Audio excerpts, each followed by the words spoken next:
Molt bé. Molt bona tarda a tots i a totes, de nou. Benvinguts i benvingudes a aquest acte en el que parlarem de les perspectives econòmiques i financeres per al primer semestre del 2025.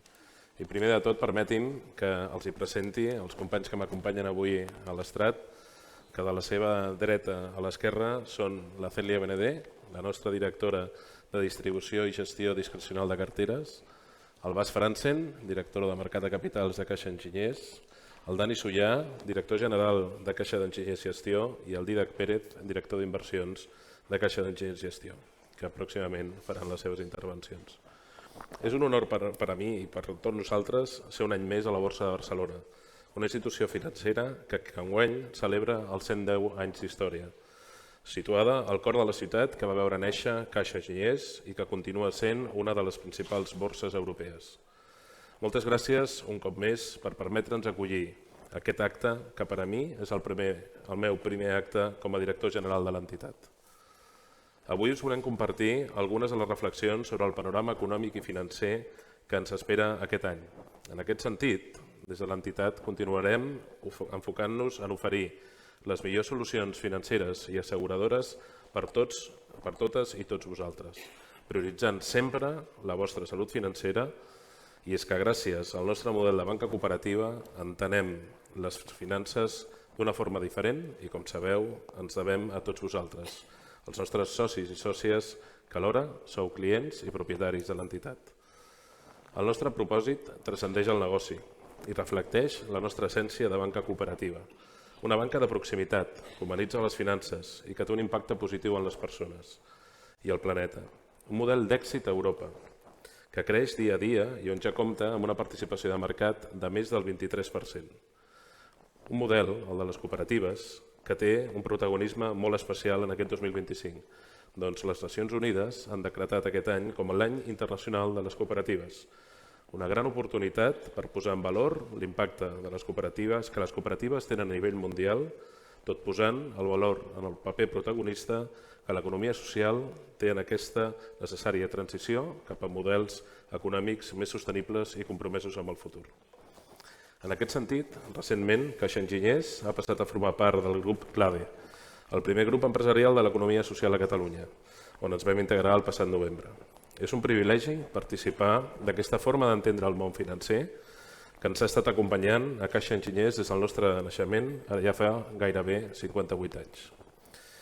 Tot just hem començat a endinçar-nos en el 2025, amb la satisfacció d'haver tancat un 2024 amb els millors resultats de la història de la nostra entitat, que ens permetran seguir avançant en la construcció dels objectius del nostre pla estratègic Transforma 2026. Un any en el que de la mà de la Generalitat de Catalunya ens sentim molt orgullosos d'haver posat en marxa un nou servei d'oficina de banca mòbil, el Caixa d'Enginyers Apropa, que ens permet arribar a municipis de tota Catalunya que no disposen d'oficina bancària ni de cap servei bancari i donar així servei a més de 237.000 persones, tot garantint-ne la inclusió financera. El nou any ens dona la benvinguda a un bon nombre d'interrogants oberts, com ara els efectes que tindrà la relaxació de la política monetària dels bancs centrals, com afectarà el nou mandat de Trump al panorama financer i econòmic global, o si la Unió Europea podrà posar-ne en marxa les reformes necessàries per impulsar-ne la inversió, malgrat la inestabilitat política a França i Alemanya.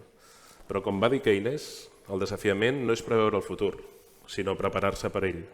I en aquest sentit, de totes aquestes claus econòmiques que marcaran aquest exercici 2025 ens parlaran ara els nostres experts. I per tant, sense més dilació, agraeixo novament la vostra presència i cedeixo la paraula a en Bas Franzen.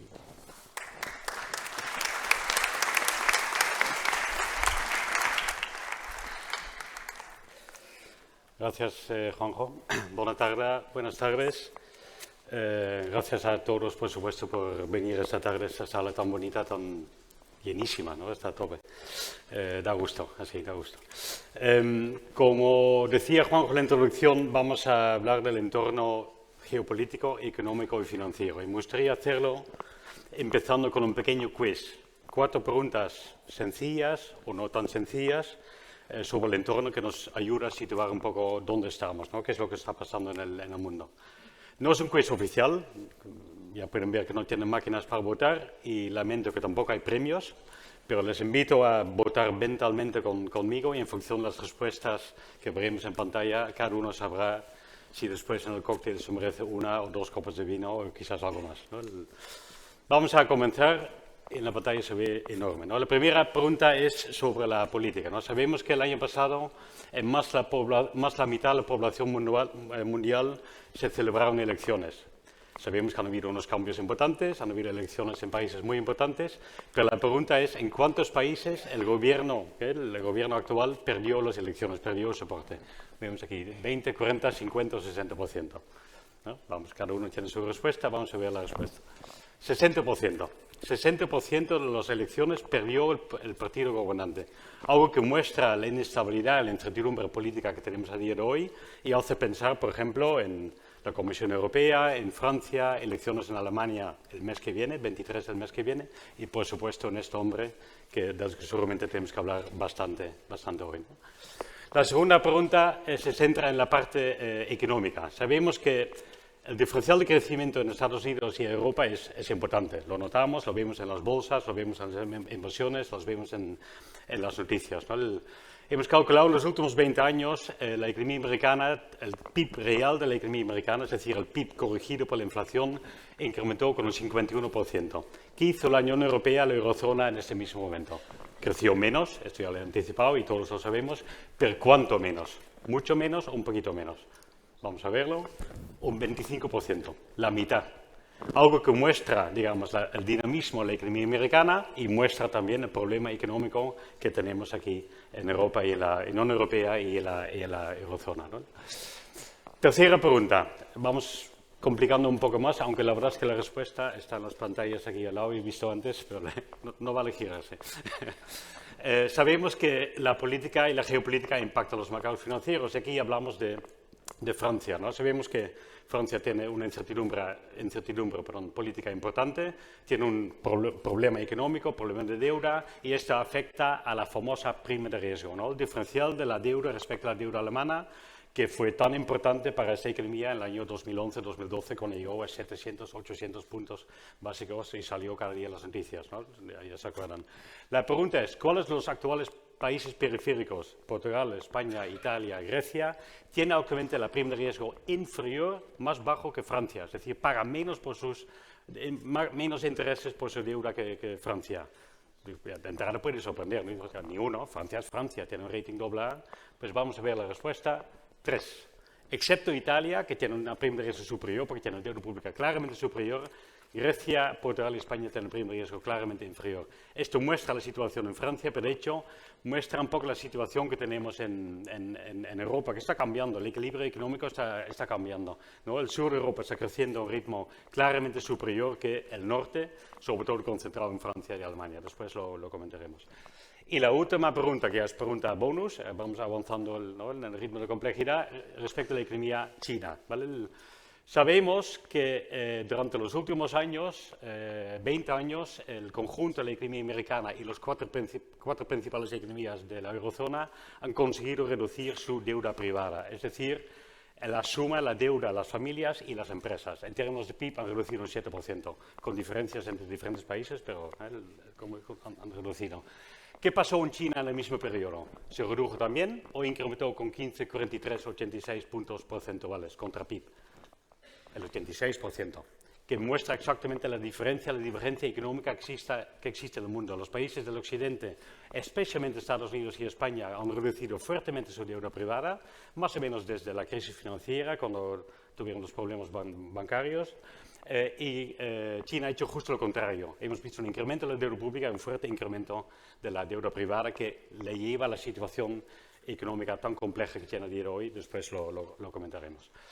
Visto esto, pues vamos a centrarnos en nuestro informe de perspectivas y hoy explicamos que nosotros pensamos que de cara a 25, para entender la economía y los mercados financieros, tenemos que hablar de 5 bloques. De geopolítica, obviamente, del señor Trump, el segundo mandato del señor Trump, de la Unión Europea a nivel económico y a nivel político, antes lo anticipaba, los bancos centrales, ¿no? ¿Qué pasará con los tipos de interés y la inflación? Y finalmente, obviamente, la parte de los mercados que sobre todo veremos con mis compañeros, ¿no?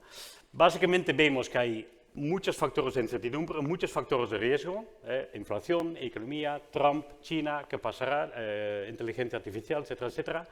Pero son factores de riesgo que nos pueden complicar la vida como inversores, pero lo que sí que sabemos, Didac lo explicará y yo también, que contamos con unos fundamentos muy sólidos, fundamentos económicos en la mayoría de los países, excepto Francia y Alemania, pero el conjunto de la eurozona, España, Estados Unidos, cuenta con unos fundamentos económicos muy sólidos, lo explicaremos, y a nivel empresarial, Didac nos explicará que es la misma situación. Por lo tanto, contamos con un entorno incierto, pero una base muy sólida, y eso es obviamente importante, ¿no? Es clave.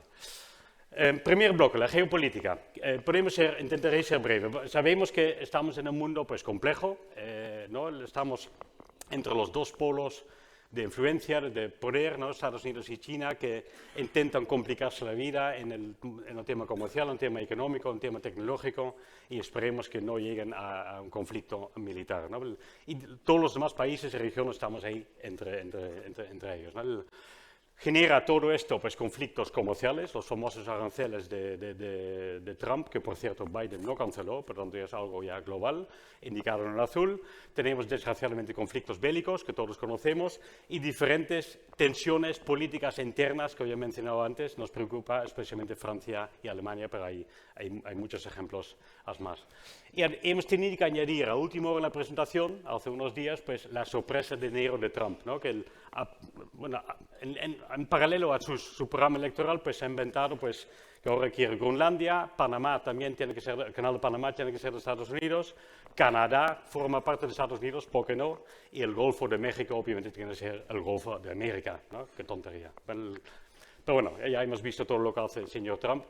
Ese es un poco el mundo geopolítico que tenemos. Es importante de cara a las inversiones, porque una geopolítica muy incierta influye en la confianza empresarial, lo más importante, puede retrasar inversiones, puede afectar en la confianza de los inversores, incluso puntualmente generar momentos de volatilidad. Eso sí, suele ser en momentos puntuales a corto plazo. A largo plazo, como vimos esos años, los mercados pues, pasan bastante de geopolítica, al menos la volatilidad a corto plazo no se traslada tanto a tensiones a largo plazo como estamos viendo en las bolsas esos dos últimos años. Vamos a hablar del señor Trump. Hemos visto que Trump desde el inicio de su segundo mandato, la semana pasada, el lunes pasado, ha empezado con mucha energía, muchísima energía, que no sé qué vitamina se toma, pero tiene mucha energía, muchas ganas de influir. Hizo un discurso, no sé si lo pudieron escuchar, que para mí fue un masterclass de populismo. Si le gusta el populismo, fue un discurso perfecto, con frases vacías, promesas, etcétera, etcétera, y una frase que me quedó, que during my presidency I will put America first, ¿no? Está claro, yo estoy aquí para defender a los Estados Unidos, lo demás me da absolutamente igual. Empezó a firmar ya los órdenes ejecutivos de su primer segundo, prácticamente, hablando con los periodistas, declarando emergencia en la frontera con México, declarando una emergencia energética, dando permiso a las compañías para generar más petróleo y gas, el famoso fracking. Salió la Organización Mundial de Salud y salió del Acuerdo de París. Y luego, durante la semana, pues se ha peleado con Europa, ha amenazado Groenlandia, el canal de Panamá, etcétera, etcétera, y ha pedido o ha exigido a los miembros de la OTAN a incrementar su gasto en defensa hasta el 5% del PIB, algo que, por cierto, él tampoco hace. Estados Unidos gasta un 3% del PIB en la OTAN, o en defensa, perdón, no el 5%. Bueno, esta parte. Conocemos las líneas grandes de su política, de sus planes, lo tenemos aquí en la tabla, en cuanto a aranceles, en cuanto a inmigración, en cuanto a desregulación y recorte de impuestos.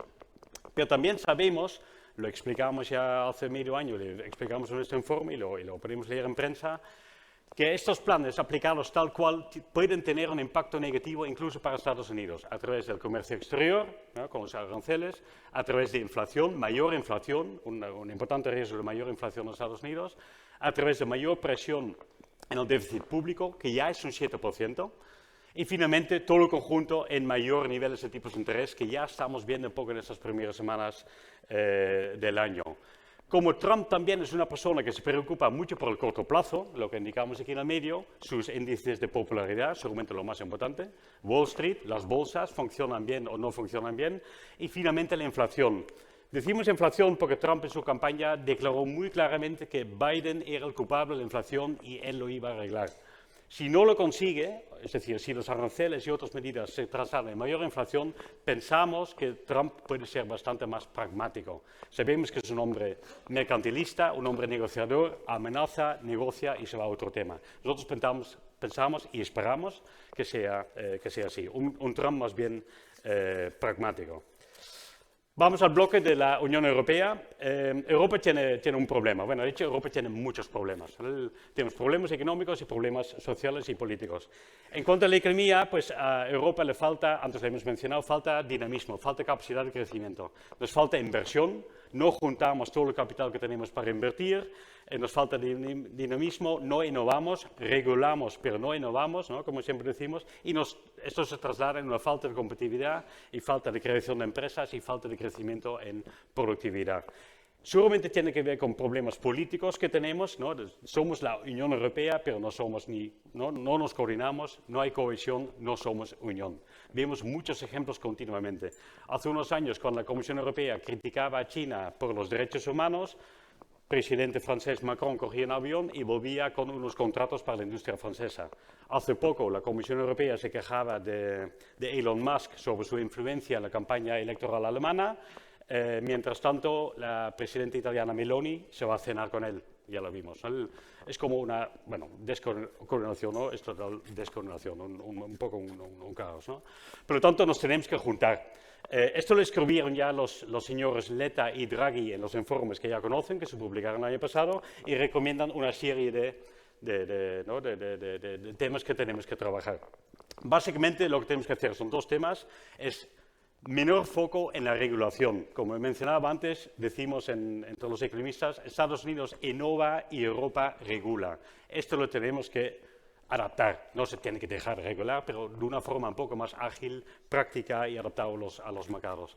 Y el segundo punto, más importante seguramente, será tenemos que intentar movilizar el inmenso capital privado que tenemos en el conjunto de la Unión Europea, porque somos ahorradores, ahorramos mucho los europeos, pero no lo invertimos, lo tenemos en la cuenta bancaria, en el depósito bancario y quizás algo en un fondo en la bolsa americana, porque en Europa no invertimos, o algún Bitcoin. Pero invertir en proyectos europeos, en mercados de capitales europeos, hacemos muy poco. Y esto hay que movilizarlo para poder invertir pues, en reformas estructurales, en la digitalización de la economía, en el cambio climático y, desgraciadamente, en defensa. No porque lo dice Trump, porque es necesario, ¿no? Ya lo estamos viendo.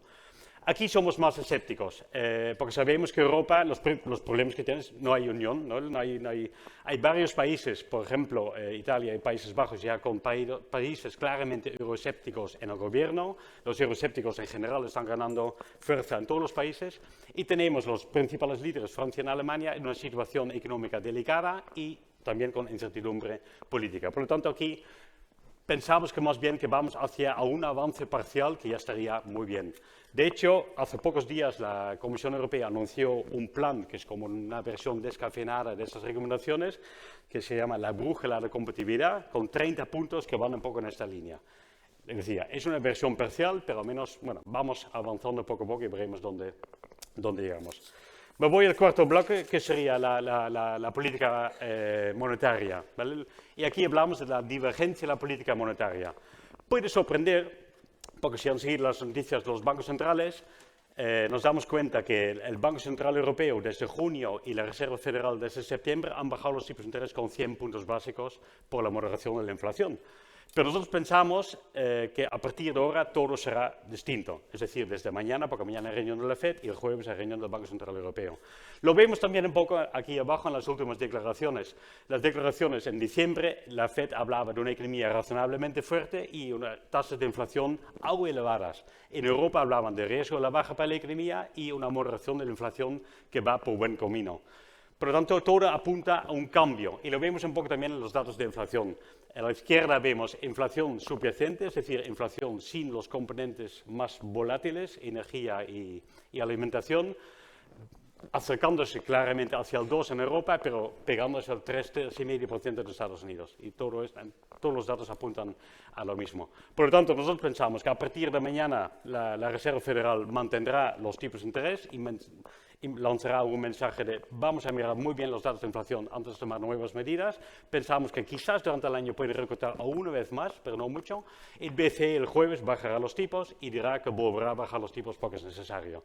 Por lo tanto, estamos en clara divergencia monetaria que tiene consecuencias para las economías, para los mercados financieros en general y sobre todo para la divisa. Antes lo hablamos antes de empezar, el dólar está muy fuerte, casi en la paridad. Esto tiene que ver mucho con esto. Y tiene consecuencias también para el mercado de deuda. Esto lo vemos en la siguiente página. Aquí tenemos un gráfico de la evolución de la rentabilidad del bono americano a 10 años, ¿vale? El tipo de interés a largo plazo. 30 días antes y 3 meses después del primer recorte de la FED, que fue el pasado mes de septiembre, comparado con otros ciclos de bajada de la FED, que vemos que normalmente cuando la FED baja tipos, obviamente toda la curva de tipos de interés baja un poco. Esto es económica muy sencilla, ¿no? Y prácticamente siempre es esto, el recorte de tipos de FED se traslada a todo el mercado de bonos. Pero esta vez, indicado en rojo, hemos visto un repunte de los tipos, y no poco, 100 puntos básicos, desde 3,80 hasta 4,80 más o menos, hoy está un poco más bajo. Una situación que tenemos que vigilar. Tiene mucho que ver con lo que explicaba del mensaje de la FED, que quiere frenar los recortes de tipos porque empieza a estar otra vez preocupado por la inflación, pero tiene que ver también con la victoria de Trump. Como hemos explicado, la política de Trump, al menos las propuestas iniciales que tenían, apuntan a un riesgo de mayor inflación y apuntan a un riesgo de mayor déficit público. Y esto es malo para el mercado de bonos, esto requiere mayor prima de riesgo para los inversores a largo plazo y esto hace que suba la rentabilidad. Como decía, es un factor que los equipos vigilamos mucho. Una rentabilidad de la deuda americana por encima del 5% puede tener un impacto en las bolsas, en las economías, por supuesto, también. Pero a la vez, para inversores a medio y largo plazo es una enorme oportunidad para incorporar tipos de interés más altos en las carteras y esto con Dani y Celia después lo veremos. Voy acabando poco a poco. El entorno actual de tanta incertidumbre y tantos factores de riesgo nos obliga a pensar en escenarios. Siempre lo hacemos, por supuesto, pero este año con más énfasis. En el sentido que confiamos en nuestro escenario base, que más o menos he explicado, yo lo resumo, pero también nos damos cuenta que hay un escenario positivo y negativo que es realmente posible. No es una probabilidad del 3%, no, aquí lo reflejamos con 20, 60, 20, pero obviamente entienden que es muy aproximado. Nuestro escenario base es, como le explicaba, una continuación de la moderación de la inflación, con aún una dura en Estados Unidos, que permite a los bancos centrales recortar los tipos un poquito más, y una moderación del crecimiento económico en la mayoría de los países, pero a cifras muy sanas, muy razonables, porque los fundamentos son muy buenos. Pero es posible que la inflación repunte, el bono americano se vaya a 5, la FED tiene que cambiar el mensaje, o Trump es mucho más agresivo de lo que nosotros pensamos. Ese sería un escenario pesimista. Y un escenario optimista también es bastante posible, probable. Podría venir, por ejemplo, de mayor moderación de la inflación, buenas noticias de los bancos centrales, o, por ejemplo, noticias de un programa de impulso fiscal y monetario en China, o un plan europeo, o un plan de reinversión en Alemania, por ejemplo. Es bastante probable todo esto. Nosotros confiamos en el escenario base, pero estamos preparados y preparándonos para las carteras, las inversiones, para cambiar de escenario cuando fuera necesario. Voy acabando. Dos ejemplos de países, digamos, con economías fuertes, ejemplos de fortaleza. Le he mencionado España y Estados Unidos. Puede sorprender quizás. Empiezo por Estados Unidos. Hay riesgos para la economía americana a medio y largo plazo, producto de la política de Trump, que genera desequilibrios, pero estoy hablando de medio y largo plazo, trimestres o incluso años. En el corto plazo, año, 2 años, pensamos que la economía americana puede mantener su fortaleza. Es una economía muy dinámica, es una economía muy innovadora, lo vemos, ¿no? Con una enorme capacidad de crecimiento de empresa, pero sobre todo lo que han hecho, y lo vemos en el gráfico, han conseguido reducir la deuda privada de una forma muy espectacular. Y esto hace que la economía americana ha reducido su sensibilidad a los tipos de interés. Lo hemos visto, la Fed subió los tipos de interés, pero la economía americana ha aguantado bien, ¿no? Eso es un enorme éxito. Y luego disfruta o goza, digamos, de un mercado laboral muy fuerte, una tasa de desempleo del 4%, después de tanto subir los tipos de interés. Y luego cuenta con un presidente, Trump, que es volátil, pero es pro-corporate, total, pro-empresarial, con recorte de impuestos, desregulación, etcétera, etcétera. Por lo tanto, confianza por nuestra parte en la economía americana. Y también en la española. Ya habrán leído The Economist, la revista The Economist, hace no mucho declaró la economía española como la mejor economía del mundo. Nos habrá sorprendido porque sabemos de dónde venimos. Y las malas lenguas dirán, hombre, claro, esto viene por el gasto público y por el turismo. Es cierto, el gasto público, un déficit público de 5% es importante y casi 100 millones de turistas al año, hombre, algo hacen. Pero también hay cosas estructurales muy positivas. La parte de la deuda privada que comentaba en Estados Unidos también nos vale a nosotros, lo vemos en el gráfico, como hemos reducido casi con 100 puntos porcentuales la deuda privada, que nos hace mucho más sostenibles de alguna forma, ¿no? Nos reduce la sensibilidad a los tipos de interés.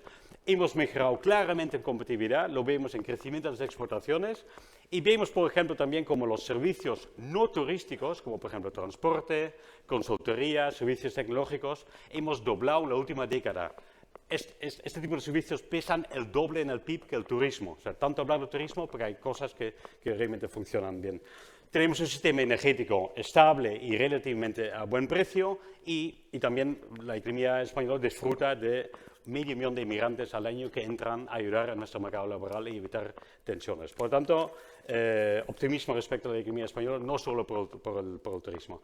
Y en el otro lado, y ya prometo que voy acabando, digamos la parte fea, ¿no? Los problemas económicos. Alemania y Francia, le he mencionado. ¿Qué pasa? Alemania básicamente, en nuestra opinión, se ha relajado, ¿no? Era el campeón, el motor de la economía europea y, en nuestra opinión, se ha relajado un poco. Tiene una dependencia, ya lo saben, tenía una dependencia energética muy fuerte a Rusia en el petróleo y el gas. Lo están cambiando con mayor energía renovable, etcétera, etcétera, pero esto requiere tiempo y tiene un coste. Alemania paga un coste por su energía 2 o 3 veces superior al conjunto de Europa y respecto a Estados Unidos. Eso es importante. Sobre todo si eres Alemania con un peso del sector industrial inmenso. Todos conocemos las empresas alemanas que son del sector industrial, que dependen de la energía y dependen de China. Venden en China y importan desde China. Sabemos que vender en China hoy en día es difícil porque la economía no está muy fina. Y importar desde China o competir con China en el mercado internacional es difícil porque se han puesto las pilas, son mucho más competitivas y a buen precio. Por lo tanto, Alemania sufre un poco esta situación. En Francia, más bien, en mi opinión, se han paralizado políticamente. Sabemos que la amenaza de la victoria de Le Pen viene desde hace muchos años. No hay forma de realizar reformas estructurales, sistema de pensiones, etcétera, etcétera. Y hay una enorme dependencia del Estado en Francia, ¿no? La economía depende en gran parte del Estado. Por lo tanto, problemas serios ahí. Y finalmente, China, simplificando mucho, tiene 3 problemas. Uno, lo que hemos visto antes, durante muchos años han incrementado fuertemente su deuda, la deuda pública y la deuda privada. ¿Para hacer qué? Pues en parte para invertir en viviendas, en el sector inmobiliario que ahora ha pitado. Hay una burbuja inmobiliaria en China, todos lo sabemos. Hay millones y millones y millones de viviendas libres, vacíos. Y bueno, China tiene que solucionar este problema de deuda y un sector en crisis, ¿no? Con todo el vínculo bancario que pueden imaginarse y encima con la población cayendo. Es como decir, tenemos mucha deuda que hemos invertido en un sector que está en problemas y somos menos para resolverlo. Esto acabará bien. China crece un 5%, por cierto, pero son otros niveles fáciles, pero necesita tiempo, ¿no? Y bueno, China está en ello, están lanzando diferentes programas de impulso monetario y fiscal. Van frenando la caída de la economía, pero más o menos está en la parte fea, digamos, de las economías. Hay oportunidad de optimismo, por supuesto, ¿no? Tanto Alemania puede dar buenas noticias y China también, pero hay que verlo. Voy finalizando ya con una última pregunta del quiz, que es para ti, Didac, ¿no? Así hacemos el paso. Didac es especialista de renta variable. Por tanto, esta pregunta es ideal para ti. Sabemos que hemos tenido 2 años de bolsa, ¿no? Fantásticas, con la Nasdaq subiendo aproximadamente un 60% por los valores tecnológicos. Pero la pregunta es, en cuántos momentos, cuántos episodios de volatilidad, es decir, de correcciones mayor al 5% hemos tenido en esos 2 años. Ni 1, 2, 5, puedes verlo, 7, 10. El de ayer no cuenta, ¿eh? Sí, bueno, él sabes, no está estudiado esto. 7. En 2 años, una bolsa subiendo un 60%, en 7 ocasiones hemos estado preocupados, sudando, durmiendo mal por la noche. 3 de ellos era superior al 10%. Esto muestra que las correcciones en bolsa pasan, forman parte del negocio, tenemos que estar preparados para ellos y también pensar que una corrección del 5-8% no significa que tenemos un cambio de tendencia necesariamente, depende de los fundamentales. Lo vemos también un poco en ese sencillo histograma que muestra la rentabilidad anual de la bolsa americana en los últimos casi 100 años. El 2024 está ahí, depende del índice, pues superior al 10 o superior al 24. Vemos que es fuerte, pero tampoco es tan extraordinario. Hemos tenido muchos años tan fuertes. Y de hecho, si miramos, parece que hay más probabilidad de una subida superior al 10% que de caídas, ¿no? Pero bueno, estas solo son estadísticas. Hay que realizar el análisis fundamental que veremos a continuación con Didac. Yo lo dejo aquí. Muchas gracias. Sí.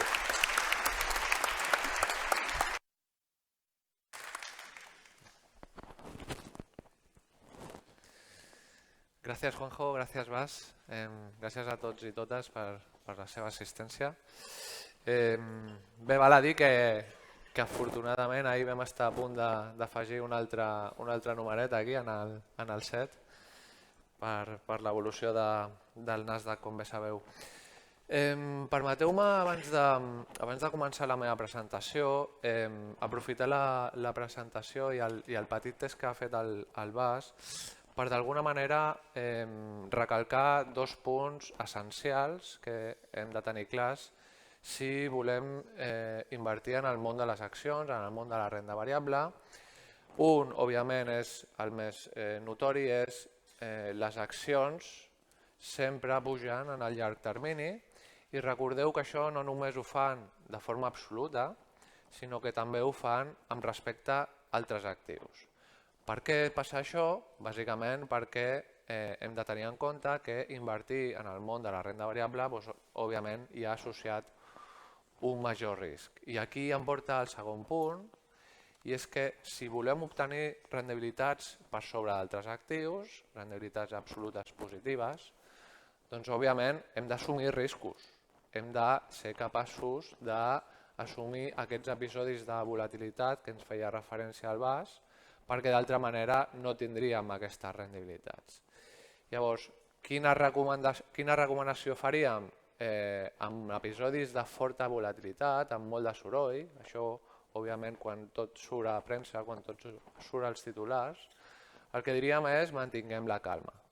I podeu dir, bé, Didac, això és molt fàcil de dir i més difícil de fer, llavors, quin truc teniu vosaltres per d'alguna manera mantenir la calma?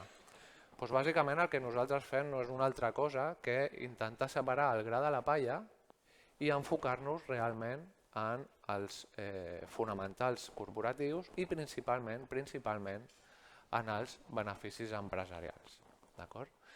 Llavors, durant la meva presentació, una de les meves fites és veure quin és l'entorn que tenim pel món empresarial i d'aquesta manera com podem dibuixar les perspectives per aquest 2025. Abans d'entrar, molt ràpidament, permeteu-me fer un recap de 3 punts molt importants que ha comentat el Bas en la seva presentació i que em serviran, diguéssim, de partir d'un escenari base. Com estem en l'actualitat i cap a on anem en el món econòmic. Primer punt, l'evolució macroeconòmica. Certament, comentava el Bas, que enguany tenim creixements econòmics raonablement elevats. No només als països emergents, que això és algo bàsicament normal per la seva idiosincràsia, també als Estats Units, on recordem que recentment, per exemple, el Fons Monetari Internacional preveu un creixement real del 2,5%, el qual no està malament i veurem si inclús es pot millorar a mesura que anem avançant a l'any. Potser aquí el petit però el tenim, com deia el Bas, en el món europeu, a la zona euro, on òbviament aquí per les nostres característiques, els problemes polítics i socioeconòmics que mantenim, el creixement serà una mica més reduït. Segon punt important, les inflacions. Recordeu que això va ser un tema de rabiosa actualitat 21 i sobretot 22 i 23, era el focus dels inversors, què passava amb les inflacions, i el cert és que aquestes inflacions, aquests nivells de preu, progressivament estan moderant, amb la qual cosa és una molt, molt bona notícia. Per què és una molt bona notícia? Perquè ens porta al punt número 3, i és que els bancs centrals, ja els pioners 2023, la gran majoria 2024, ja han començat a retallar els tipus d'interès i, per tant, traient una mica el pedal de fre. I això, d'alguna manera, reverteix de forma positiva, com ja succeïa a 2024 i també succeeix al 2025 per les vendes de les companyies. Aquí permeteu-me que afegiré una altra variable i és la fortalesa del mercat laboral, jo diria que arreu del món, no només als Estats Units, sinó també a Europa i, per suposat, als països emergents. I direu, per què és important això? D'alguna manera això és important perquè gràcies a aquesta fortalesa econòmica i gràcies a aquesta fortalesa dels mercats laborals, per primer cop en molts anys, ja va començar a succeir el 24, però enguany també succeeix, per primer cop en molts anys el que tenim és que els salaris nominals creixen per sobre dels nivells d'inflació, depenent de la zona geogràfica, 1, 2, fins a 3%. I al final què suposa això? Bàsicament el que suposa és que les famílies, els consumidors, milloren el seu poder adquisitiu. Llavors, amb aquesta millora de poder adquisitiu, el que succeeix és que tenim una millora de la confiança dels hogars, dels consumidors, i per tant aquesta major confiança, aquest major poder adquisitiu es trasllada en una major demanda de béns i serveis, major demanda de productes i per tant majors vendes.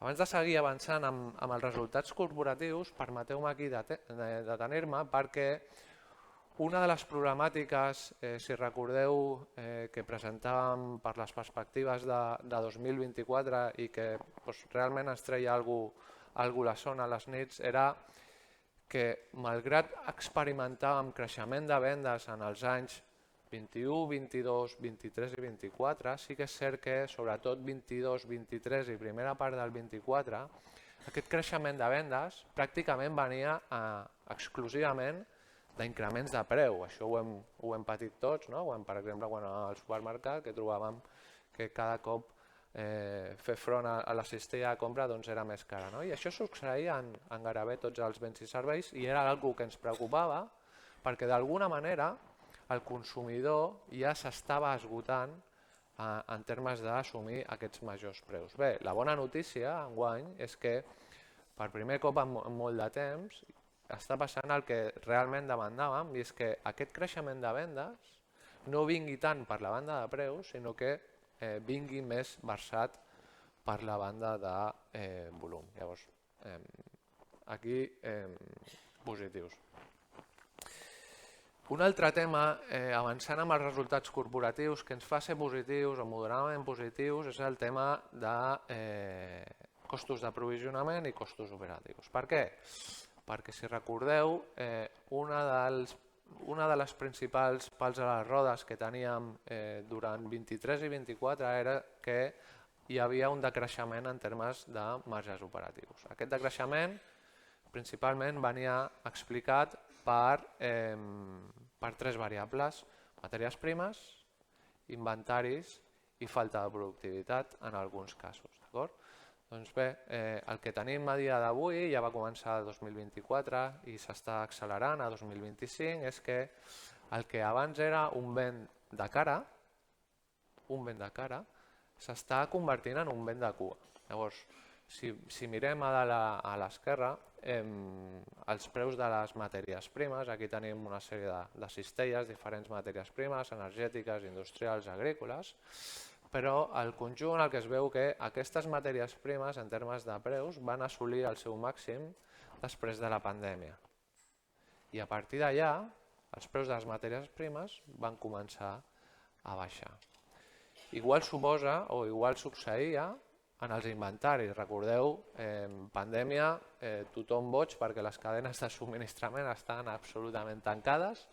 I què van fer les companyies? Bàsicament sobreestocar-se per la por que no poguessin tenir els suficients productes. Clar, el que va passar és que es van estocar tant que la demanda que hi havia no tenia temps per acometre aquesta sobrecapacitat i el que es va produir és un sobreestocatge. Afortunadament, aquest sobreestocatge, que es va veure accelerat després pel conflicte d'Ucrània, està millorant i fins i tot caurà durant el 2024 i ara comença un altre cop aquest període de reestocatge. Tercera gran variable de productivitat, com veieu a baix a l'esquerra, les millores de productivitat, no tant a Europa però sí als Estats Units, són molt significatives, inclús esperem que s'accelerin en funció de l'adopció de les noves tecnologies, principalment intel·ligència artificial. Llavors, aquestes tres grans variables, d'alguna manera, compensen amb escreix dos variables que d'alguna manera encara ens venen en contra. La primera, comentava anteriorment, el tema dels costos laborals, la força de treball continua creixent i els costos laborals continuen creixent, amb la qual cosa això és un drac al que és la compta de pèrdues i guanys de les companyies. I segon punt, potser no tan negatiu, però encara continua fent mal, o alguna de mal, és els costos financers, que malgrat estan millorant donat la rebaixa de tipus d'interès, doncs encara es mantenen en nivells elevats. Llavors, posant tot a sobre de la taula, el que tenim és que esperem una clara millora dels marges empresarials, no només a nivell de marge brut, per aquesta millora de costos d'aprovisionament, sinó també, i especialment per la banda de costos operatius i marges operatius en aquest cas. I particularment el que esperem és que amb una millora aproximada d'entre 200, potser als Estats Units 300 punts bàsics, 3 punts percentuals, ens anem un altre cop a màxims que vam assolir l'any 2022. Bé, doncs si posem aquest bon entorn econòmic, si posem a sobre la taula aquest creixement en vendes i afegim aquesta millora en marges empresarials, el que tenim és un creixement dels beneficis empresarials. Quan el que esperem és, per la banda de vendes, zona euro, per la banda de vendes, aproximadament creixement macroeconòmic 1% més un 2% d'inflació, 3% per la banda de vendes i més millora de marges, acabaríem amb un creixement de beneficis per acció esperat per aquest 2025 al voltant del 5%. Món nord-americà, el que partiríem d'un creixement econòmic del voltant 2,5-3%, més uns nivells d'inflació de 3%, aniríem un creixement esperat de vendes de 6% i una millora de marges aquí més acusada de 3 punts percentuals ens aniria, fixeu-vos, a una xifra esperada de creixement de benefici per acció del voltant del 14-15%. S'haurà de veure què passa amb el dòlar. Però en definitiva, la veritat és que sembla que estem en un bon o excel·lent entorn per la banda de beneficis empresarials. Bé, tancant aquest capítol de beneficis empresarials, resultats empresarials, movem-nos a el que són els fonamentals financers de les companyies. Bé, jo aquí diria poc, perquè realment no hi ha hagut grans canvis amb respecte a 2024 i realment partim d'un entorn realment sòlid. Això ho podem veure en els diferents gràfics. A dalt a l'esquerra podem veure els nivells d'endeutament no només a nivell absolut sinó també a nivell relatiu, gràcies també a aquesta millora operativa que fèiem referència a l'anterior, i això permet, per exemple, que tinguem uns nivells folgats de liquidesa i també puguem pagar amb escreix els costos financers que tenim a sobre. D'acord? I no només això, llavors si mirem a baix, què està succeint?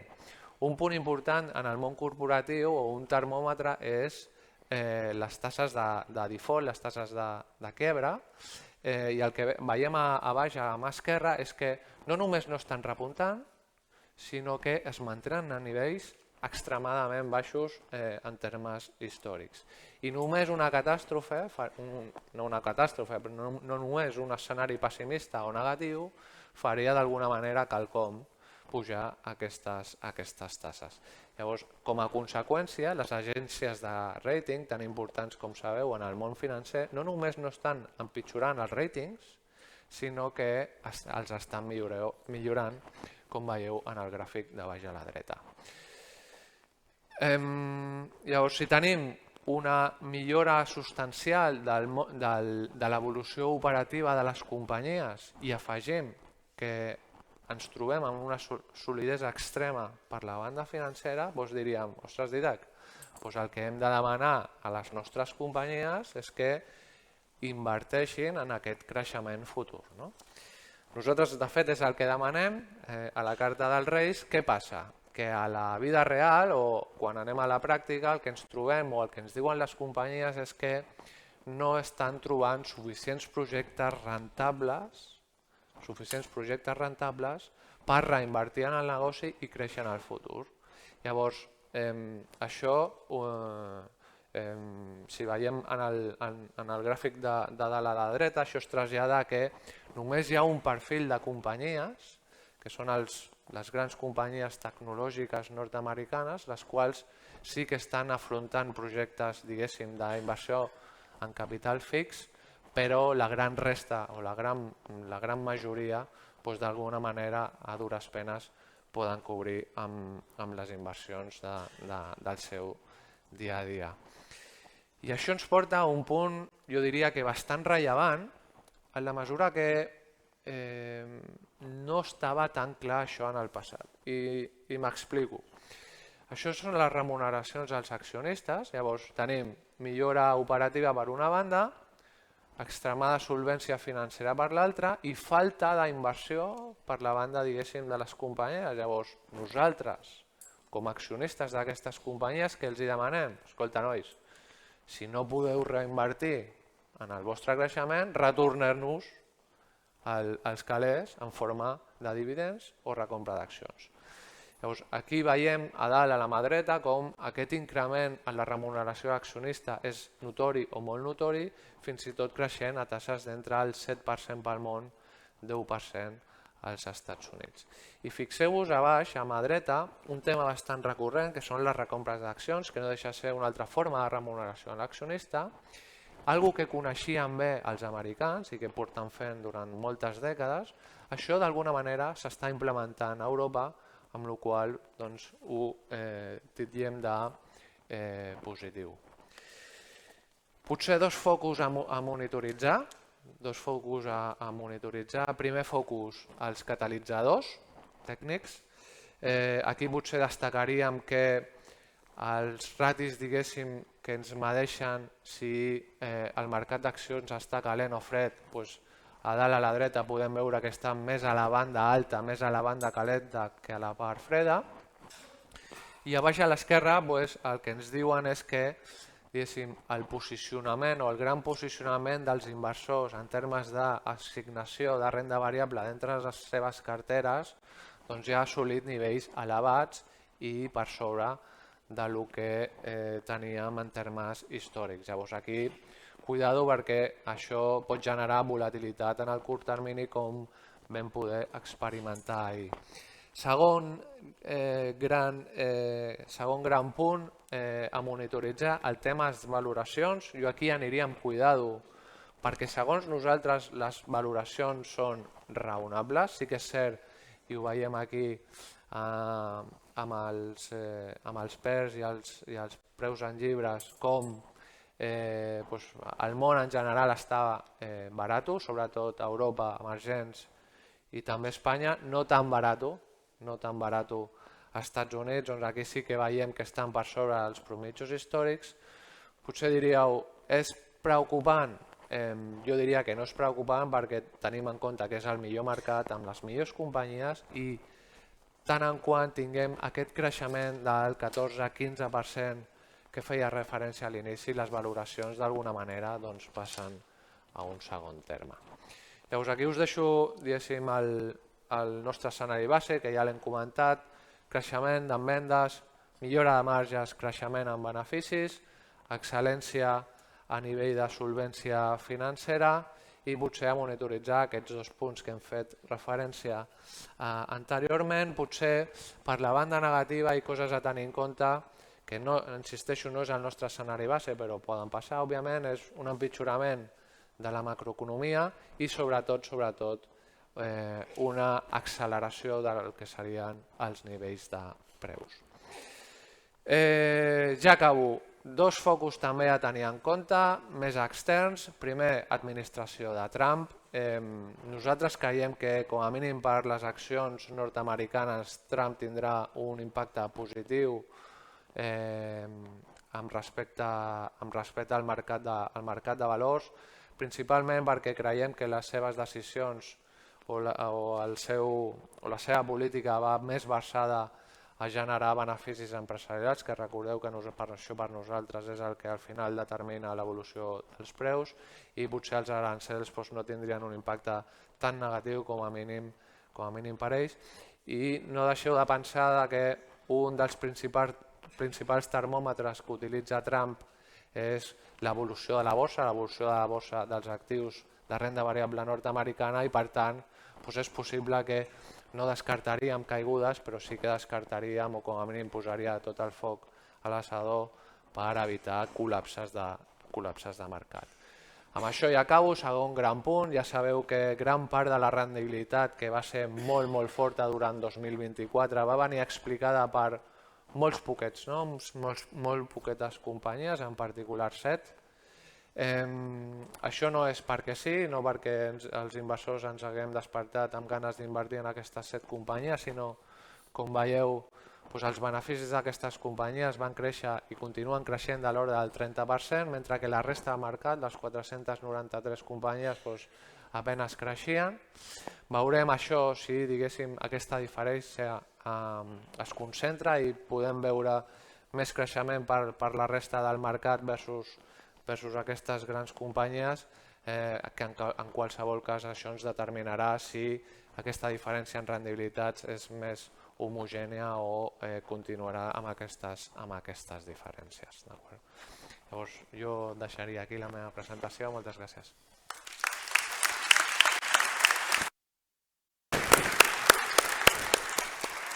Molt bé, moltes gràcies Didac, moltes gràcies Bas per les vostres intervencions. Ara que hem aprofundit en aquest context macroeconòmic, volem fer un camí cap a la pràctica. I per això li hem demanat al Dani que ens apropi quines solucions d'inversió concretes tenim dissenyades per navegar en aquest context actual i com integren aquests fonamentals que ens deia el Didac en la seva presentació. Dani, sisplau. Molt bé, hola, bona tarda a tothom. Començaré per un estudi de Morningstar que es fa des de fa molts anys, es fa cada any, a mi precisament m'agrada molt, que diu i explica la diferència de rendiment promig que té un inversor en un fons d'inversió respecte al propi fons d'inversió. Com vostès saben, un fons d'inversió comença l'1 de gener i no para tot l'any. En canvi, un inversor, vostès, poden començar l'1, poden començar el 2, el 3, poden no sortir el 31 de desembre i segurament poden entrar i sortir diverses vegades en el cas que els agradi la marxa. Aquest 1% de rendiment anual, aquesta diferència, és en contra de l'inversor promig. Aquesta és la primera dada. Això ho vull lligar amb una frase d'un gestor nord-americà reconegut dels anys 80-90, Peter Lynch, que ell deia: més diners s'han perdut evitant les caigudes o deixat de guanyar, que a vegades és el mateix, que en les pròpies caigudes. Era una frase que tenia que solia dir. Això ho intentaré lligar amb la pràctica que farem avui.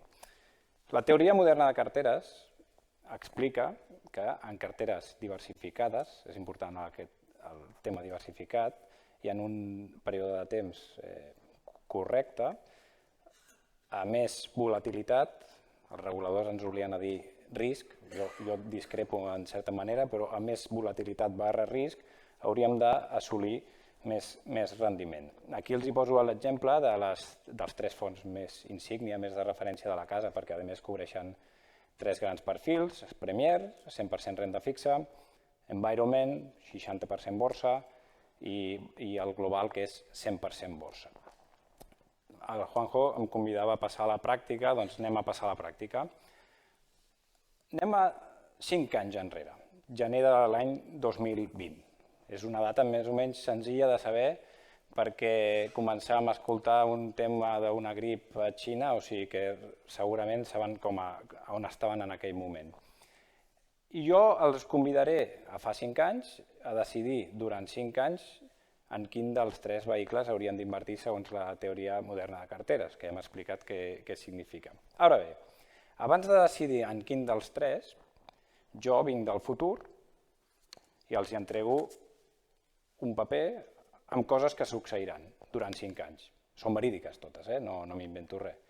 És informació privilegiada, és il·legal, això és només un exercici teòric. Durant 5 anys, abans que decideixin on invertir, aquesta grip que comença a sonar no és una grip, és un virus, és una pandèmia, moren milions de persones, tanquen els governs, tanquen els estats, tanquen els països. En borsa, en el mes de març, durant 3 setmanes, la caiguda de dalt a baix igual a la caiguda de quasi 80-90 anys enrere, del crash del 30.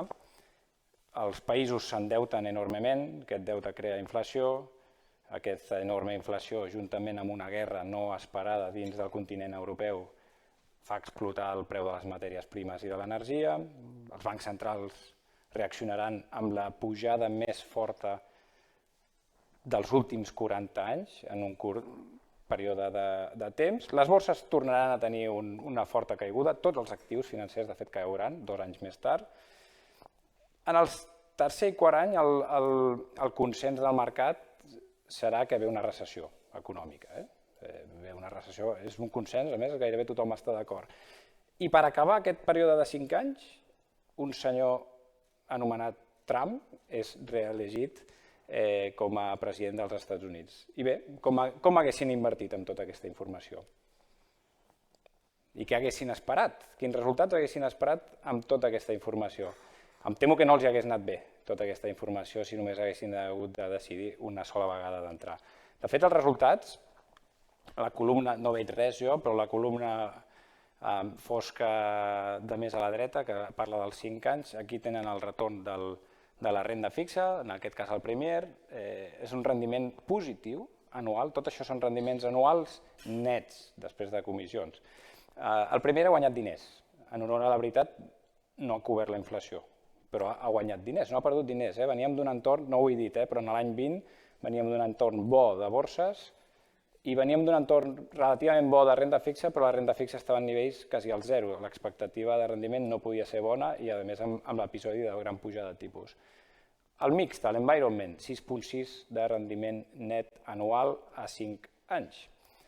El global, 7,1 de rendiment net a 5 anys. Per cert, no ha estat el millor fons perquè, com hem vist avui, l'enorme diferència dels Estats Units versus els altres. El fons americà veieu que ha pujat un 14%, crec veure, un 14% de rendiment net anual. Per cert que, com que aquí hi ha molts enginyers i enginyeres, 14% a 5 anys no és 14 per 5, és interès compost, és exponencial, és doblar el patrimoni realment en 5 anys. Amb la qual cosa, això és el que ha passat durant 5 anys. També venim d'un any 24 excel·lent, veieu aquí tots els rendiments, i des del punt de vista de la gestora també aprofito per dir que hem tocat patrimoni històric, mai havíem tocat el patrimoni que gestionem ara, però sobretot l'orgull de que mantenint els valors d'invertir en criteris d'inversió responsable i mantenint la màxima qualificació segons els principis d'inversió responsable, perquè el que ha semblat que ha passat aquests 5 anys és que invertir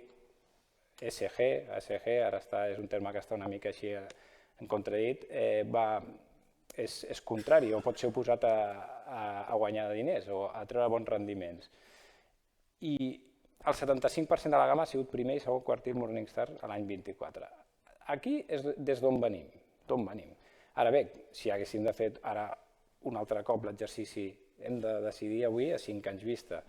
Em sap greu dir-los que no tinc la bola de cristal, no vindrà el Dani de l'any 2030, però sí el que els hi puc dir és que nosaltres mantindrem la filosofia que tant el DIDAC com l'equip del DIDAC mantenim fins ara, que és invertir en empreses de qualitat, això és empreses que són capaces de treure un bon rendiment sobre el capital empleat, que són estables, tendeixen a tenir un baix deute, que formen part de sectors amb tendència, no diré monopolis, però tenen avantatges competitius importants i una forta cultura empresarial. Això ho mantindrem i els fonaments que hi ha a dia d'avui ja els hem vist que són molt bons. Sense renunciar a la inversió amb criteris sostenibles, ja siguin d'exclusió, seguim sense invertir en armes, seguim sense invertir en tabac, seguim sense invertir en governs amb un baix nivell de drets humans. Però no només això, no només són exclusions, sinó també la integració d'integrar criteris de sostenibilitat, medir l'impacte que tenen les empreses en vendes o la paraula engagement, que ara no em surt en català, el compromís de votar i formar part de les decisions empresarials. I el quart eix potser és el més complicat a dia d'avui, és la valoració.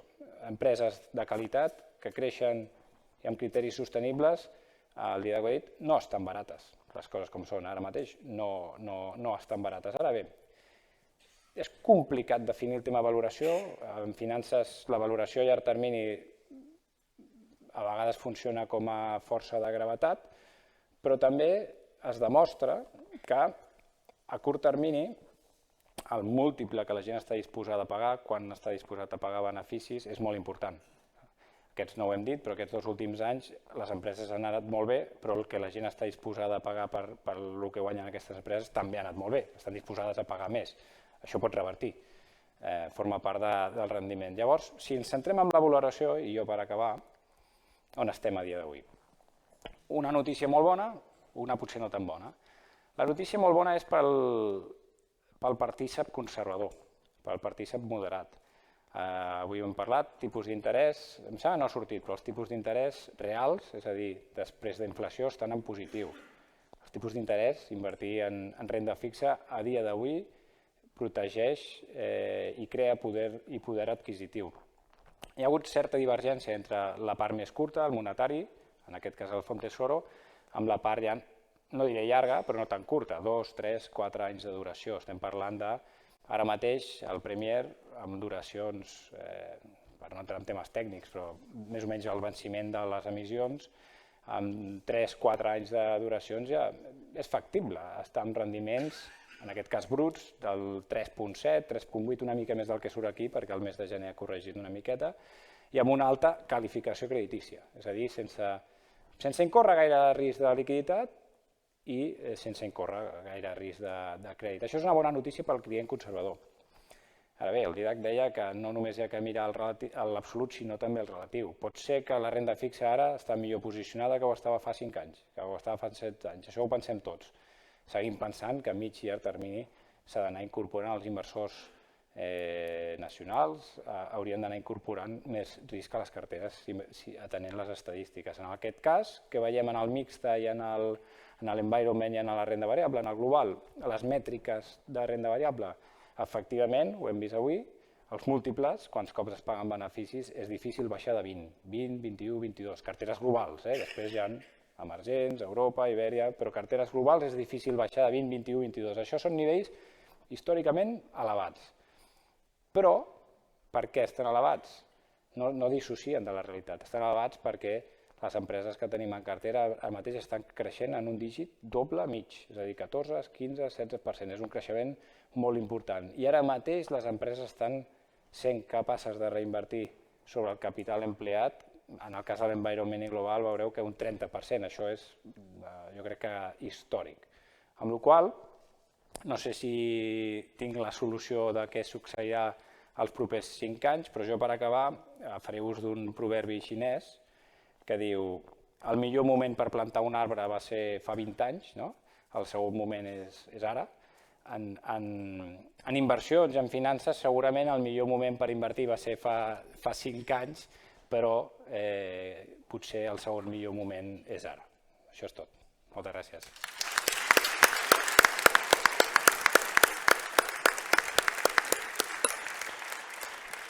Moltes gràcies, Dani. I seguint amb aquesta aplicació pràctica, dono la paraula a la Cèlia Benedé, que també ens parlarà dels pilars de la gestió delegada que tenim a Caixa d'Enginyers. Si us plau, Cèlia.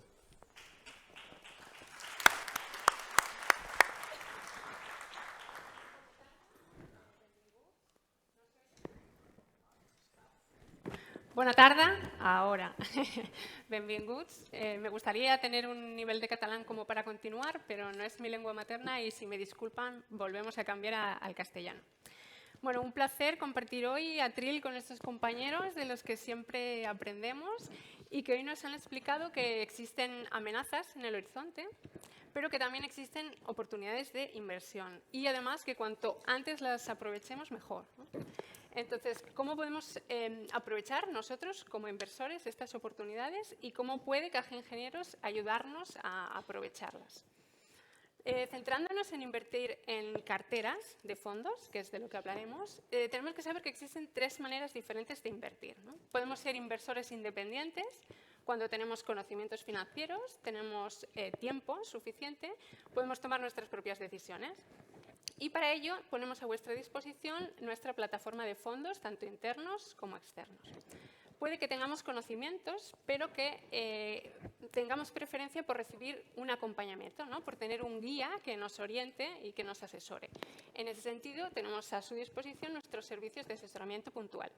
Y existe una tercera forma de invertir cuando o bien no tenemos tiempo o no tenemos conocimientos o simplemente queremos diversificar una parte de nuestras inversiones de alguna forma diferente, ¿no? Entonces, podemos recurrir a nuestros servicios de gestión delegada, donde delegamos todas las decisiones de inversión en un equipo de expertos y nosotros solo tenemos que preocuparnos de cuál es el horizonte de inversión que queremos tener y cuál es el máximo riesgo que estamos dispuestos a asumir.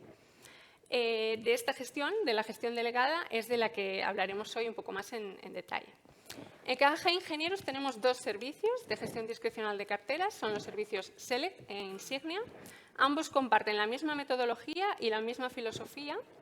Y la principal diferencia que existe entre ellos es que mientras Select, el primero, se centra en explotar todas las oportunidades de inversión que nos ofrece nuestra gama de fondos propios, que nos ha explicado perfectamente Didac y Dani, la segunda, la Select, tiene un abanico un poco más amplio de alternativas de inversión y tiene un peso superior en fondos externos, lo que hace que sean carteras un poco más diversificadas, ¿no? Para entender lo que es la gestión delegada, vamos a explicar cuál es la metodología que utilizamos, cuál es nuestra filosofía y veremos también cómo son las carteras. Empezando por el primer paso, la metodología. Nosotros utilizamos procesos consistentes, consolidados y contrastados que llevamos mucho tiempo trabajando y mejorando y que se centran principalmente en definirse en los 3 grandes pasos que definen a la creación de una cartera, ¿no? El primer paso es la selección de los activos. Tenemos que elegir en cada momento cuáles son los activos en los que hay más interés para invertir. Este paso para nosotros es como una especie de laboratorio de ideas en el que se suman todas las fuerzas de la entidad, sumamos el conocimiento y experiencia de nuestra gestora con el conocimiento del mercado de capitales y tenemos aquí todos los expertos, nuestros expertos en renta fija, renta variable y nuestro research tanto interno como externo. Una vez hemos elegido las ideas en las que es más interesante invertir en cada momento, necesitamos materializarlas de alguna manera y nuestra manera de invertir para las carteras es siempre eligiendo fondos de gestión activa. ¿Para qué? Para elegir aquellos equipos gestores que sean capaces de aportarnos más valor para esos activos que hemos identificado. Y el tercer paso es el paso clave, ¿no? El que hace que tenga sentido la creación de carteras. ¿Cómo combinamos estas ideas y estos fondos para optimizar nuestros resultados? Para intentar encontrar el máximo beneficio posible asumiendo los menores riesgos posibles, ¿no? Vista la metodología, bueno, un momento que queríamos detallar más. Estaría yo horas hablando aquí de estos 3 pasos del proceso, pero tranquilos porque no tenemos tiempo y no lo hablaremos, pero sí que vamos a hablar un poquito más en detalle de la selección de fondos, ¿no?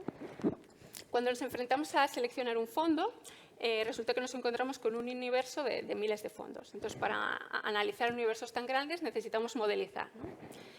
Lo primero que hacemos es aplicar unos modelos cuantitativos basados en números y que nos permiten ver pues, cuáles son los mejores fondos en base a rentabilidad y riesgo. Pero como los números no lo son todo, aplicamos unos segundos modelos que son cualitativos para poder ver cuál es la calidad de esos equipos que están gestionando esos fondos. En esta parte es muy importante el contacto directo que nosotros tenemos con las gestoras, ¿no? El acceso a conocer a los equipos y a saber cómo trabajan. Lo hacemos a través de asistir a eventos internacionales, de recibir visitas en nuestras oficinas, hacer conferencias tanto presenciales como online. Y bueno, el resultado de todo este trabajo es que al final pues podamos tener ese conocimiento tan cercano. Los modelos cuantitativos y cualitativos se combinan también con unos terceros modelos que son los de la sostenibilidad, para aplicar la integración de la sostenibilidad en todos los procesos, ¿no? Esa sostenibilidad que llevamos, como bien ha explicado Dani, trabajando en la entidad mucho tiempo y que está dentro de nuestro ADN. ¿Y todo esto a qué nos lleva? Pues nos lleva a que podamos elegir tanto fondos de grandes gestoras internacionales, como es el caso de la gestora PIMCO, que es la gestora de renta fija más grande del mundo, como a poder elegir también fondos de pequeñas gestoras boutique que son especializadas en un tipo de activo en el que pueden llegar a ser líderes y que destacan mucho en ese activo en concreto, ¿no? Como es el caso de la gestora de Brown, donde tenemos parte de nuestra inversión en renta variable de crecimiento y que podemos decir que hemos sido el primer inversor en España de algunos de sus fondos. Vista ahora sí la metodología, pasamos a ver la filosofía, ¿vale? ¿Cuáles son los pilares que hay detrás de nuestro trabajo? ¿Cuáles son esos valores que nos mueven para que nuestro trabajo sea como es exactamente? Lo hemos querido como resumir en 3 grandes grupos. Nos mueve la rigurosidad y la consistencia, que es lo que nos lleva a modelizar lo máximo posible.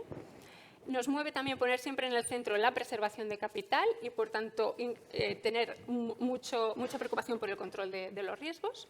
Somos un inversor que se fija en el largo plazo, en capitalizar a largo plazo y ver los riesgos y la volatilidad como oportunidades, pero pensar siempre en esa inversión de largo plazo. Y, por último, queremos hacerlo todo siempre de forma transparente, siendo transparentes tanto en nuestro trabajo como a la hora de comunicar. Y en esta parte, pues añadiendo también todos esa parte de integración de sostenibilidad. Bueno, vistos la metodología y la filosofía, pasamos a ver cómo son las carteras, ¿no? ¿Qué podemos esperar de estas carteras que gestionamos?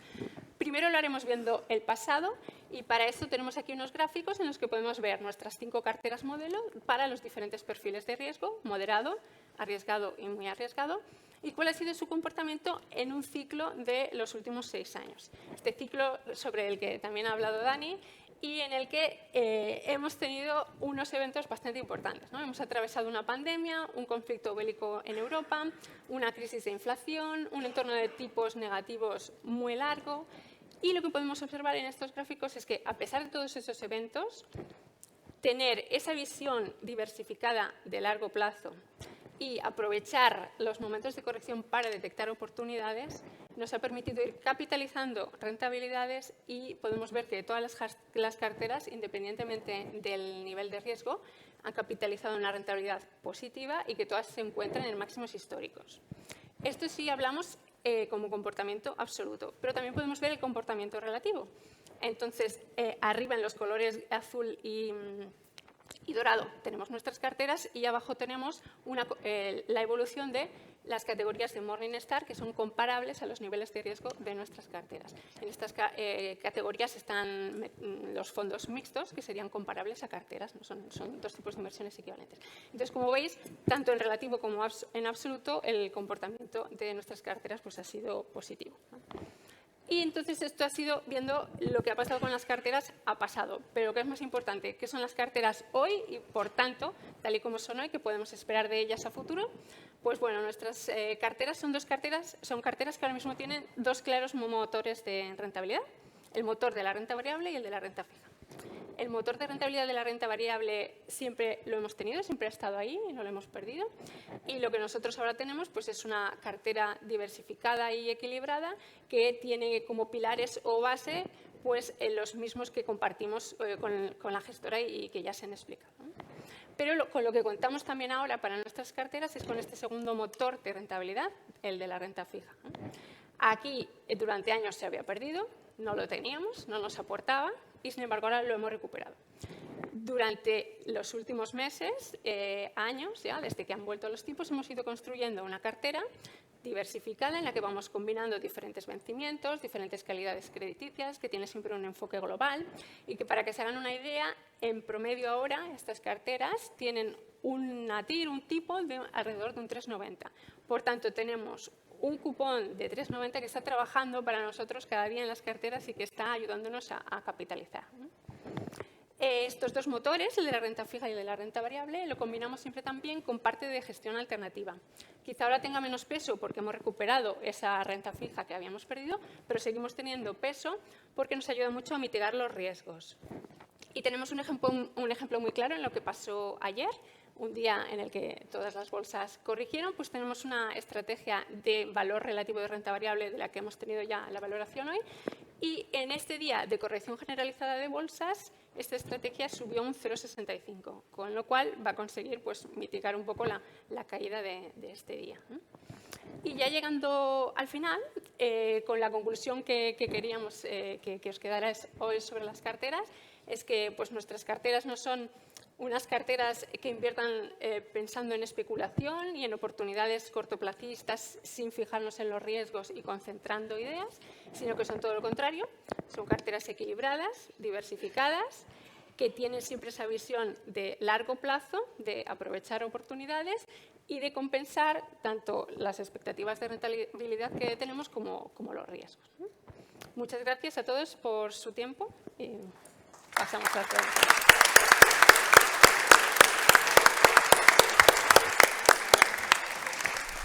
Moltes gràcies, Cèlia. Moltes gràcies, Dani. Bé, ara, com és habitual, obrim un torn de preguntes que poden adreçar a qualsevol dels nostres experts que avui han intervingut i que doncs, molt apel·lablement contestarem. Hi ha uns assistents, tenim uns assistents que els hi aproparien un micro per poder fer la pregunta i que sigui escoltada per tota la sala.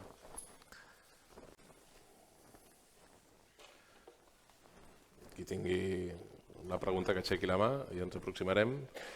Si no, jo li faré una pregunta, doncs em llanço jo, ja que no hi ha voluntaris. Aprofito i faig la primera de les preguntes. En aquest cas l'adreçaria al Bas. És a dir, ens has explicat les diferents realitats, no? Estats Units, Europa, Xina, Espanya concretament i Europa, no? Que és el nostre territori més proper. Parlaves de problemes econòmics a dos grans motors de l'economia europea. No tenim cap factor, és a dir, i tenim expectatives realment una mica decebedores. Creus que hi ha alguna possibilitat de millora o què podem esperar d'Europa, que va arrossegada històricament amb rendibilitat? Sí, cierto, quizás en mi intervención he sido algo pesimista en este lado, sí. Por preocupación, pero sí, cosas positivas a nivel, si me centro en lo económico, cosas positivas en el conjunto de Eurozona, el conjunto de la Unión Europea, ahí. La Unión Europea como conjunto, insisto, es una de las zonas con menor deuda pública, deuda PIB, comparativo con los Estados Unidos, con Japón, con China, estamos mucho mejor. Deuda privada, he machacado mucho mi mensaje, excelente, en la mayoría de los países.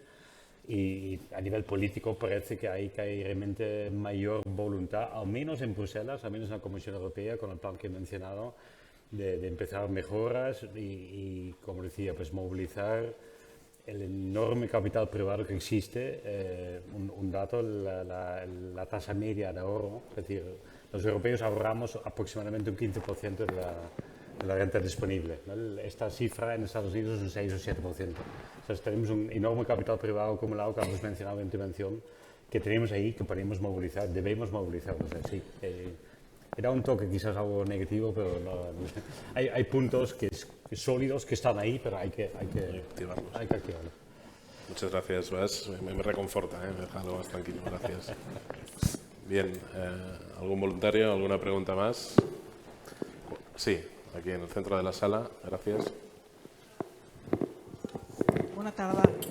Heu començat a incorporar a les vostres carteres de fons o a la gestió de cartera discrecional els actius digitals? Bé, Actius digitals, cripto... sí, entès, gràcies. La part de la gestora, molt senzill, no. Bàsicament, per regulació no podem, d'entrada. No són actius aptes per vehicles registrats a Espanya, fons d'inversió. Hi ha pseudoinversions que puguin replicar actius digitals. Segur que tots vostès han escoltat els ETFs que han sortit aquest any, o inclús, per qui vulgui passar bé, alguna empresa d'aquestes que es dedica a agafar la seva tresoreria i invertir-la en bitcoins. Aquesta empresa cotitza en borsa, amb la qual es podria invertir, però no, des de la banda de la gestora, cap fons, estabilitat per política d'inversió a tenir actius digitals a dia d'avui. Ocurre lo mismo con la gestión delegada. Estamos en el mismo momento. Bé, gràcies. Tot just s'acaba de regular, estem seguint la regulació que sobre aquests actius s'està fent. Estem en contacte amb les entitats depositàries que ens podran donar ajuda, ha arribat el moment, quan aquests actius estiguin perfectament compresos, i serà el moment que els puguem oferir als socis. No ha arribat encara aquest moment. Molt bé. Alguna pregunta més? Sí, aquí a la meva esquerra. Gràcies. Hola, bona tarda. Ens heu traslladat unes perspectives que en general són clarament optimistes. Tots sabem que el dia que ens parlava d'expectativa de creixement de beneficis, les baixades de tipus que haurien de tenir un impacte positiu a les borses, i tot i així tampoc se'ns ha d'escapar que hi ha les possibilitats pendents de confirmar. Està per veure com es desenvolupen els mercats, però possibles sorpreses molt substantives que suposarien o podrien suposar bufetades importants pels mercats. A mi m'agradaria en particular preguntar-li al Bas fins a quin punt contempla la possibilitat de pujada de tipus als Estats Units. Gràcies. Gràcies. Buena pregunta. Es posible, formaría parte de uno de los escenarios de cola, quizás uno más allá, ¿no? Es posible. De hecho, los mercados están empezando a dar alguna probabilidad a este escenario. Hace unos meses ninguna había más probabilidad de 2, 3, 4 recortes de tipos durante todo el año 25 esto.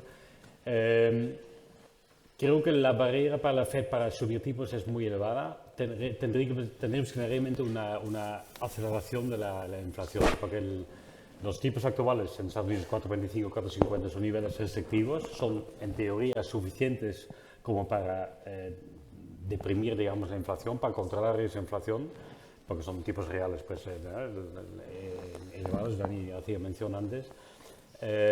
Por tanto, subir los tipos tampoco tendría mucho efecto, ya lo hemos visto, y podría causar un impacto secundario negativo muy importante. Probabilidad muy baja, imposible no es posible. Estamos en enero, 2, 3 datos de inflación que decepcionan podrían cambiar el mensaje y después de verano podríamos tener una sorpresa en ese sentido, pero sería realmente una sorpresa, creo. Yo por añadir a Bas simplemente... Yo creo que incluso los datos deberían de acelerar de forma muy sustancial porque, como bien sabemos, el señor Trump es muy vocal precisamente en abogar precisamente por reducir los tipos de interés y facilitar la financiación a todo el tejido empresarial, ¿no? Con lo cual, pues lo que decía Bas, realmente se deberían ver tasas de crecimiento pues realmente muy por encima de ese 2,5 que está previsto y sobre todo los niveles de inflación que se descontrolen, ¿no? Molt bé. Bé, doncs si no hi ha més preguntes, donaríem pas a l'acte de cloenda. Ups, he perdut la petaca.